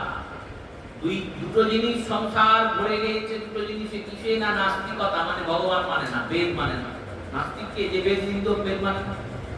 আর অপধর্ম মানে ধর্মের নামে উল্টো পাল্টা কাজ হচ্ছে। যেমন এখন হচ্ছে মা দুর্গার পূজা হচ্ছে, মা দুর্গার পূজা হচ্ছে মহাপূজা, সামান্য পুজো নয়, মহাপূজা। মহাপূজা কেন? এর থেকে বড় পূজার কর্মকাণ্ড গোটা পুজো উপকরণে নেই। যত পুজো হয় তার মধ্যে সব থেকে বড় পুজো হচ্ছে দুর্গা পূজা। আর সেই দুর্গা পূজাতে পূজার খরচ ধরা হয় ৫,০০০ টাকা, আর ওই পুজোর বিসর্জনের খরচ ধরা হয় ৫০,০০০। মানে বাবা মাকে আমি সারা জীবন খেতে দিলাম ২ টাকায়, আর বাবা মা মরে যাওয়ার পরে ওই মরাটা পোড়াতে নিয়ে গেলাম ৫০ টাকা খরচ। দুর্গা দেবী বিসর্জন মানে কি? ওনাকে নিয়ে গিয়ে জলে ফেলে দেওয়া, ঘন্টা বাজি, কাঁচর ঘন্টা গাছ ঢোল বাজিয়ে ফেলে দেওয়া। এই তো যতক্ষণ মা থাকলে না করে ততক্ষণ আমি কি করলাম? ততক্ষণ ওই পুরোহিত মশাইকে বললাম, পুরোহিত মশাই বলছে এইখানকার মাটিটা নেই গো, রোজ গঙ্গা জল দিয়ে চালানো। এইখানকার তীর্থের বাড়ি নেই, রোজ গঙ্গা জল দিয়ে চালানো। আর যেদিনকে দশমী হবে সেদিন কিন্তু কোনো অংশে কিছুতেই কম হবে না। একটা লাইট কমবে না, একটা মাইক কমবে না। যদি লাইট মাইক কমে তাহলেই ঝগড়া লেগে যাবে। যেমন ভাবে বলেছি তেমন ভাবে বিসর্জনটা করতে হবে। এর নাম হচ্ছে অপধর্ম। পুণ্য অর্জন তো হলোই না, উল্টে সবটাই পাপ অর্জন করে ফিরে চলে না। এই রকমই ছিল নবদ্বীপ। নবদ্বীপেও এই হচ্ছে। তখন তো ব্যান্ড আসা ছিল না, বললো ব্যান্ড আসা না থাকলে কি হবে? মদ তো ছিল, ওই মদ খেয়ে দিন রাত ধরাঘড়ি থাকছিল। আর যে গঙ্গার ঘাটে চান করছে, বছর বছর ধর্মসভায় গঙ্গা স্নান করি ভাই, আমি যেমন ছিলাম তেমন আছি, স্বভাব তো মোর পাল্টায়। এইরকম চলছে। ব্রাহ্মণরা মদার মাংস চুপে থাকছে, মদিরা পান করছে, আর যেখানে মাংস পাচ্ছে খেয়েছিলাম। এইরকম সব চলছে। সেই নবদ্বীপ নাস্তিকতা, অপধর্ম, জুড়িল সংসার। কৃষ্ণ পূজা, কৃষ্ণ ভক্তি দেখি নাহি না। কোথাও কৃষ্ণের পূজা হয় না। কাউকে যদি বলা হয় বাড়িতে গোবিন্দের পুজো করো, ভগবান নারায়ণের পুজো করো, এই বলা মাত্রই সেই ব্যক্তি বসে পড়েন মাথায় হাত দিয়ে। জিজ্ঞেস করলে বলেন দেখো নারায়ণের পুজো করতে গেলে অনেক ঝামেলা। কিরকম ঝামেলা? নারায়ণের পুজো করতে গেলে যেদিন নারায়ণের পুজো হবে সেদিন মাছ মাংস খাওয়া যাবে, কারণ নারায়ণ বাড়িতে আছে। আবার অনেকে বলেন যে আগের দিনও খাওয়া উচিত নয়, তাহলে আগের দিনও খাওয়া যাবে না, 2 দিন না খেয়ে করে থাকবে। তারপরে মাসে 2 দিন মাছ মাংস না খেলে তো হয়ে গেল আমাদের শরীর খারাপ করতে লাগে, দুর্বল হয়ে পড়বো। পূর্ণিমার দিন, পূর্ণিমার আগের দিন, এই করতে করতে তোমরা কেউ আসবে দিগলকে বৈষ্ণব মন্ত্রে দীক্ষা নাও। তারপর এসে বলবে একাদশী করো। একাদশী মানে আর 3 দিন করে আমিষ খাওয়ার বর্জন। দশমীর দিন খাওয়া যাবে না, একাদশীর দিনও নয়, দ্বাদশীর দিন।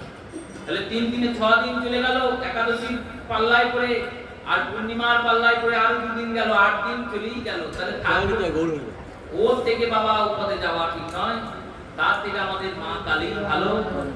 মা কালীর নাম করো, আর মাটা আনো, আর বলি করো, আর পেটে করো।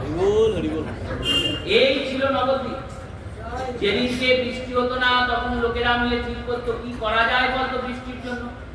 এক বৈষ্ণব দিয়ে বলছেন বৃষ্টি হচ্ছে না, নাম করো। কি নাম করবো? হরিনাম। হরিনাম কখন করে জানো? কখন করে? শ্রাদ্ধন্তে হরিনাম কীর্তন। শ্রাদ্ধ হয়ে যাওয়ার পর হরিনাম করে। ওই হরিনাম করলে আমার বাড়ির লোক মরে যাবে। মরা ফেলার নাম আমরা করতে পারবো না। হরিনামকে বলতো মরা ফেলার নাম। মরা মানুষ যখন মরবে তখন হরি বলে নিয়ে যাবে না, বলো হরি হরি। সেই হরি বলবে তখন, কেন না মরা ফেলতে যাবে। ওই মরা ফেলার নাম আমাদের বাড়িতে করা যাবে না, সব অমঙ্গল হবে। তাহলে এই বৃষ্টি হবে কি করে? বললো বিড়ালদের দিয়ে দাও। 2টো বিড়াল ধরে তাদের দিয়ে দেওয়া হবে। তারপরে এই যে সমস্ত যে ব্রত আছে না, পুণ্যপুকুর ব্রত, তারপরে ওই ঘাস পাতা জোগাড় করে ব্রত, এই ব্রত ওই ব্রত, কত ব্রত আছে। 12 মাসে মনে হয় 24টা, তার বেশি হবে, আর 40-50টা ব্রতই হবে। এই সব করে বেড়াতে লোকে কৃষ্ণ পূজা কেউ করে। আচার্য প্রভু দেখছেন, দুঃখে কাঁদছেন, কাউকে দুঃখের কথা বলতে পারেন না। ঠাকুর হরিদাস আর শ্রীবাসকে বসে বসে বলছেন, ভাই কৃষ্ণের পূজা করলে কৃষ্ণের লাভ হয় না, অন্য পূজাতে অন্য দেবদেবী লাভ হয়। সেই দেবদেবী তুষ্ট হলে বরদান এমনি করেন না। সেই দেবদেবী তুষ্ট হয়েছেন কেন না, হবি পাচ্ছেন বলে। দেব দেবীকে তো হবি দেওয়া হচ্ছে। হবি মানে ঘৃতাহুতি, হবি মানে নৈবেদ্য। গোবিন্দকে হবি দেওয়ার প্রয়োজন নেই, নৈবেদ্য দেওয়ার প্রয়োজন নেই। কেন বললেন? তিনি সর্বত্র বিরাজিত। যেভাবেই ডাকুন, যে নামেই ডাকুন, যেভাবেই ভজন, গোবিন্দ বিনা আর কাউকে ভজনা করা যাচ্ছে না। কারণ তিনি সর্বেশ্বর, বিশ্বেশ্বর, জগৎময়। সব পুজো শেষ করে হাতে জল নিয়ে লোকে বলে, প্রিয়তাং পুণ্ডরীকাক্ষং সর্বযজ্ঞে সরহরি তস্মিন তুষ্টে জগৎ তুষ্ট প্রণীতে প্রণীতম জগৎ। তুমি তুষ্ট হলেই তো জগৎ তুষ্ট হয়ে যায়। তাই ভগবানকে ভজনা করে ভগবানের কোনো লাভ হয় না। তুমি বুঝলেও সই, না বুঝলেও সই, তোমার তুমি এই মানব জন্মটা যে কারণে পেলে সেই জন্মটা সার্থক হবে। অন্তত পক্ষে মনুষ্য জন্ম ছেড়ে যখন এই আত্মাটা বেরিয়ে যাবে, তখন আবার মানুষ হয়ে জন্মাবে। কৃষ্ণ ভজন করলে, না করলে কিন্তু জন্মাবে না। হরিদাসকে বলেন, শিবাসকে বলেন। শিবাস হরিদাস দুজনে শোনেন আর বলেন, প্রভু শেখাবে কি? আমরা হাতে ধরে পায়ে ধরে অনেক বলেছি যে তোমরা একটু হরি ভজন, তোমরা একটু কৃষ্ণ নাম করো, কিন্তু কেউ নাম করে না, কেউ কৃষ্ণ ভজে না। আচার্য প্রভু মনে মনে ভাবলেন, হরিদাস শিবাসকে বলছেন, শোনো, এদেরকে এমনি করে তরানো যাবে না। কারণ যখন জীব চোরাবালিতে ডুবে যায়, তখন সেই চোরাবালিতে ডুবে যাওয়া লোকটি যত হাত পা চালাবে তত ডুববে, না চালালেও ডুববে। তাকে উদ্ধার করার জন্য, তাকে ওই চোরাবালি থেকে বের করার জন্য যেমন বলবান ব্যক্তির দরকার হয়, তেমনই এই কলিঘোর তিমিরে ভবসাগর মাঝে যারা ডুবছে, তাদেরকে উদ্ধার করতে স্বয়ং কৃষ্ণকেই আসতে হবে। আর কৃষ্ণকেই এসে এদের উদ্ধার করতে হবে, কৃষ্ণকেই শেখাতে হবে কৃষ্ণের ভজন, তবেই এরা কৃষ্ণ ভজবে, তাছাড়া কেউ ভজবে না। শিবাস আর হরিদাস বলছেন, কৃষ্ণকে আসতে হবে, কৃষ্ণকে ডাকার মতো কি কেউ আছে? আচার্য প্রভু বলছেন, শোনো, ভগবান ভাগবতে বলেছেন, মম ভক্ত পরাধীনাম, আমি ভক্তের পরাধীন। তিনি যদি ভক্তের পরাধীন হন, এই বাক্য যদি তার হয়, আমি তাকে ডাকবো। তাকে ডাকবো শুধু নয়, ডেকে এনে সবার সামনে প্রকট করব। এতটা জোর একমাত্র তারই থাকতে পারে যার জোরটা খাটে। কিন্তু মহাদেব না, রুদ্র অবতার, স্বয়ং পরম বৈষ্ণব, তিনি জানেন গোবিন্দকে যদি আমি ডাকি তাহলে গোবিন্দ নিশ্চয়ই সাড়া দেবে। প্রত্যেক দিন বাবলার ধারে ওই আদি গঙ্গার তীরে সহস্র তুলসী চয়ন করেন, 1008 পাতা তুলসী। চন্দন ঘষেন, চন্দন ঘষে সেই তুলসীকে চর্চিত করে সাজান। আর ভগবান শালগ্রামের সামনে বসে ওই 1008টা তুলসী নয়নের জলে ভেজান আর ভিজিয়ে দান করেন আর বলেন, হে গোবিন্দ, হে সচ্চিদানন্দ, হে আনন্দ কন্দ, হে ব্রজেন্দ্র নন্দন, তুমি কৃপা করো আর কৃপা করে এই কলিযুগে একবার প্রকট হও। তুমি যদি না আসো তাহলে কলির জীব আর বাঁচবে না, কলির জীব আর কৃষ্ণ ভজার পথ পাবে না। এরা বুঝবে না, এদের ভজাতে হবে। এরা নাম করবে না, এদের করাতে হবে। এরা গৌর বলে গোবিন্দ বলে ডাকবে না, এদের গৌর বলে গোবিন্দ বলে ডাকাতে হবে। তুমি এসো, এই তুমি এসো, তুমি এসো করে প্রতিদিন ডাকেন, প্রতিদিন ডাকেন। তারপর ওই তুলসী দলকে নিয়ে গিয়ে গঙ্গায় বিসর্জন করেন। তারপরে জল স্পর্শ করেন, না হলে জল স্পর্শ করেন। এইরকম সাধনা করতে করতে একদিন ভগবান আচার্য প্রভুর সামনে প্রকট হলেন। আর প্রকট হয়ে বললেন, তুমি চিন্তা করো না, আমি খুব শীঘ্রই তোমার সম্মুখে উপস্থিত হব। প্রভু বললেন, চিনব কি করে? বললেন, ঠিক চিনতে পারবে। এই যেই বলেছেন না, হরিদাস এই এসেছে, আর আচার্য প্রভু খবরটা দিয়েছেন, নাস্তিকতায় অপধর্ম জুড়িল সংসার, কৃষ্ণ পূজা কৃষ্ণ ভক্তি দেখি না হিয়া। দেখিয়া আচার্য প্রভু বিষাদিত হইল, কেমনে করিবে জীব ভাবিতে লাগিল। নেত্র বুদ্ধি তুলসী পত্র দেন পদতলে, জিতিনু জিতিনু বলে আচার্য আহ্লাদে। এত বলি নাচে আমার ঠাকুর হরিদাস, আর লোচন বলে এবার জীবের কাটবে মোহপাশ। ওই ভগবান শ্রী গোবিন্দ তিনি আজ বলেছেন, আমি প্রকট হব। এই আনন্দে আচার্য প্রভু নৃত্য করছেন, হরিদাস নৃত্য করছেন। আজকে আমাদের গৌর কথার প্রথম দিবস। আগামীকাল কথার প্রথমেই মহাপ্রভুর আবির্ভাব হবে, সেই রূপে আপনারা প্রস্তুত হয়ে আসবেন। আগামীকাল গৌর জন্মলীলা আস্বাদন হবে। শ্রী গুরু প্রেমানন্দ।